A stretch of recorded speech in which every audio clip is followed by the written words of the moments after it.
How to use the time clock. First, we will look at the initial setup. Click on System. Then, under the General tab, go down to Time Clock.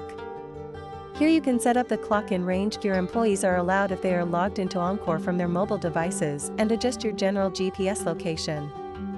You can also set your overtime settings and a max shift duration.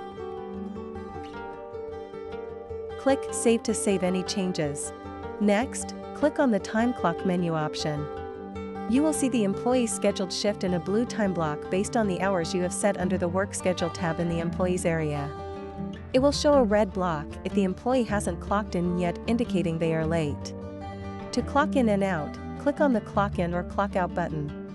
Depending on the account you are signed in under or the PIN you have used, the time clock will know who you are when you clock in or out. You may be prompted to enable clock out reminders, which will remind you to clock out if you miss your scheduled clock out time. Once you have clocked in, you will see your clock in time in a green block.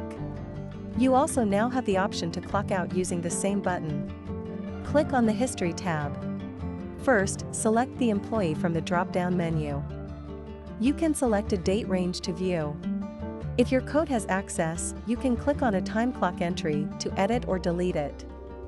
Click Add New at the bottom to add a new entry. The last area that is important for using the time clock is Employee System Access. Go to Employees, select one, and click on the System Access tab. Go to the Management button. You will see system access options relating to the time clock here. Make sure to uncheck the ones your employee shouldn't have access to. If you don't want employees to be able to go into the time clock history area and manually add, edit, or delete past time clock entries, you will need to make sure the system access options are disabled. We have now covered using the time clock. Thanks for watching.